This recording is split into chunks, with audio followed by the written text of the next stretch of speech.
Democrats are doing cartwheels all across America, thinking about what they will do when they retake the House of Representatives, maybe even the Senate in the midterm elections. They point to Trump's awful poll numbers, and last night we asked Republican Congressman Byron Donalds about just that. Why, when we talk to people about even the economy, are they telling us how much they're hurting and how bad things are, and Trump on inflation is 27 points underwater? Is it that they don't see all the things that you're just telling me? It does take enough time for that stuff to work its way all the way through the system. By the time we hit the summertime, it's going to be more and more real to them, and that's going to impact the midterms in a positive way for Republicans. And that's sort of the best hope Republicans have right now on the economy. Trump's bad polling numbers should be music to the ears of the three people surrounding me right now, all Democratic members of Congress who hope to be in the majority next year. But tonight, a warning from fellow Democrats is ringing loudly. Pod Save America, that is the media company founded by President Obama's communication brain trust, dedicated half of a recent episode to bad polling numbers for Democrats. This is a big splash of cold water on the face to every Democrat who thinks we're just going to romp the midterms, and maybe we will do well. Maybe we're just, it's just a turnout thing, and more Dems to turn on the midterms. But, border security, Republicans have a 28-point advantage. The economy's 6, like you said. Inflation, rising prices, they have a 6-point advantage. Like, this is very bad. And what it says is the Democratic Party's brand problem is just as big as it ever was. With us now, Democratic Massachusetts Congressman Lori Trahan, Democratic Congressman Henry Cuellar of Texas, Democratic Virginia Congressman Suhas Subramanyam. Gentlemen, ladies, thank you very much for being here. Ladies first. Thanks for having me. Is Tommy right that this is a huge warning bell for Democrats? Look, I don't think there's a single Democrat who is taking anything for granted as we head into the midterms. What we're focused on is what we're hearing back home from the people we represent, and they're frustrated that Washington and this administration isn't focused on the things that are keeping them up at night. So then why do Republicans, on things keeping them up at night, rising prices and inflation, why do Republicans still have a 6-point advantage? Look,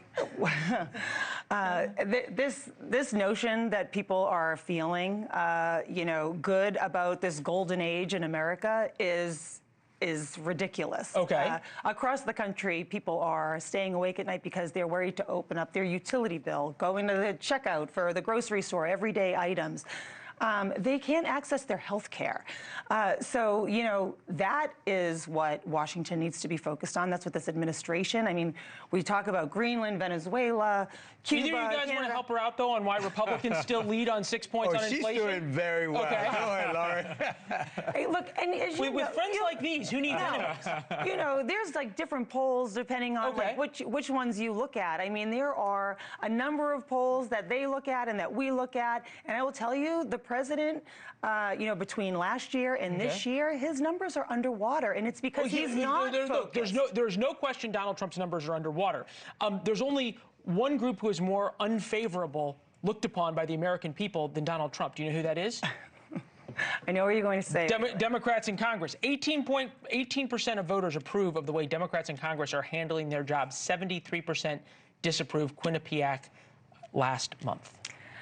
Yeah, I think there's division in the party as to what to be doing. So you think it's next, a lot of right? actually Democrats who disapprove of it? Yeah, it has to be. It's not 73% Republicans in this country right now. A lot of Democrats want to see us be more aggressive. A lot of independents want to see us talk more about rising costs. I think we've been doing a good job of that lately, especially when we talked a lot about healthcare at the end of last year. We're going to be focusing a lot more on rising costs and even corruption this year. So I think, moving forward, we have a really good message. I've never seen our caucus more united than it is right now. So I think you're going to start to see some of these numbers change. And I know I'm in Virginia. We have special elections every week right now. We had an election last November. We love democracy. Well, let me talk to you about Virginia, because Abigail Spanberger, who was your all's colleague in the House, and I know a number of you are friends with her, she ran as supposedly the centrist future of the Democratic Party in Virginia, won in Virginia.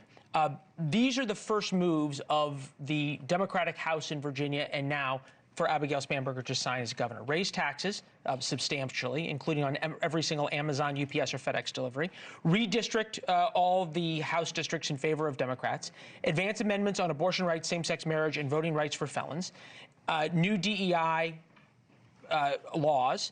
push to eliminate mandatory minimums for some violent crimes, ban on gas-powered leaf blowers, and rename Columbus Bay Indigenous Peoples Day.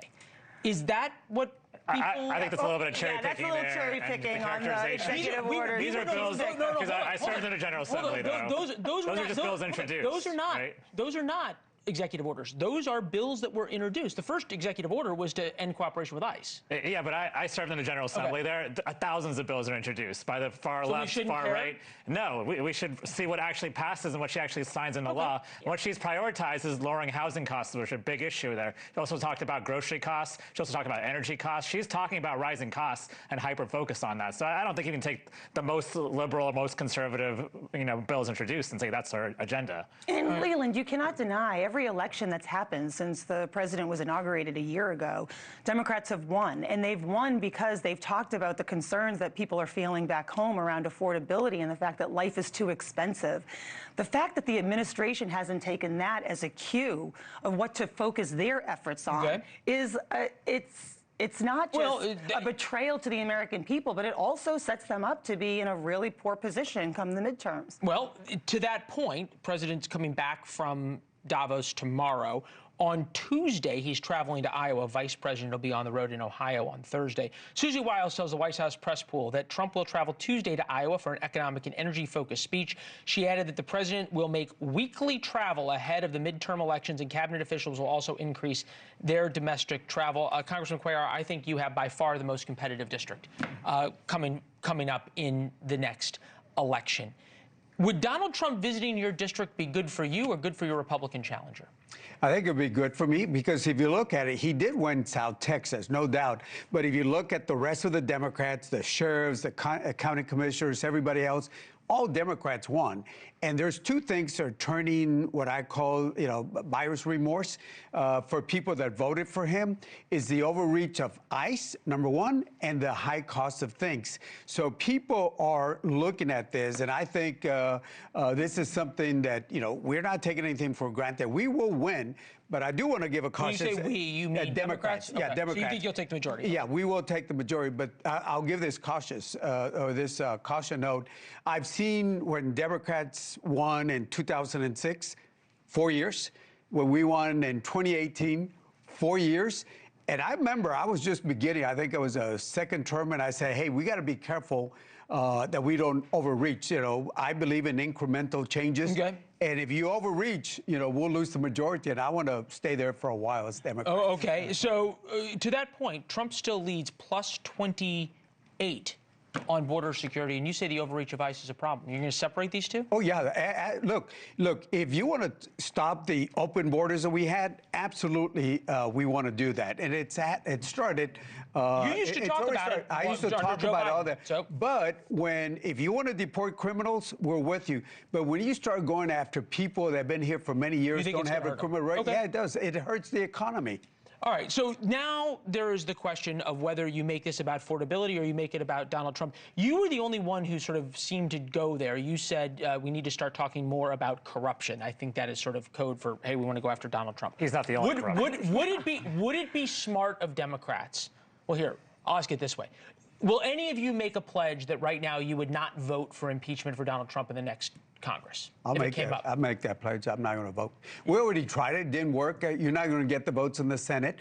And all it does, it just energizes the Republican voters that come out. And so, yeah, I'm not going to vote to impeach the president. What do you do? Would you make that? If he commits crimes, I mean, I'm going to try. Yeah, if he deserves to be impeached, he should be impeached. It's not about just the politics of it. Show me the man, I'll find you the crime. That's what Democrats are saying. No, look, the president is already operating with the shield of immunity that the Supreme Court has given him. And so I think for us, people want to hear what Democrats are going to do differently. And one, we do need to be a check and balance on this administration. So would it be smart for Democrats to make that pledge, as the congressman just said? People aren't asking us to take that pledge. People want us to be, stewards of their taxpayer dollars, of ICE that has gone completely rogue. I mean, look, What Henry said is exactly right. The people who voted for the president to secure our border, they are not down with what's happening in the streets of our country. And that is just a bridge too far. We have no oversight of those activities. The aggressive recruitment practice, no orientation, give a mask and a gun to an inexperienced ICE agent and put him on the streets I think of America. there's a lot there. I know a number of ICE agents who have a lot of experience, a lot of training. But the point on the optics is one that's important. That's something that the voters are going to end up deciding. I'm not going to go through everybody's name again. Congressman, Congresswoman, thank you all very much. Great panel. You're welcome back. Thank you for watching. Subscribe below and download our NewsNation app right now on your phone, and you will get fact-based, unbiased news for all Americans.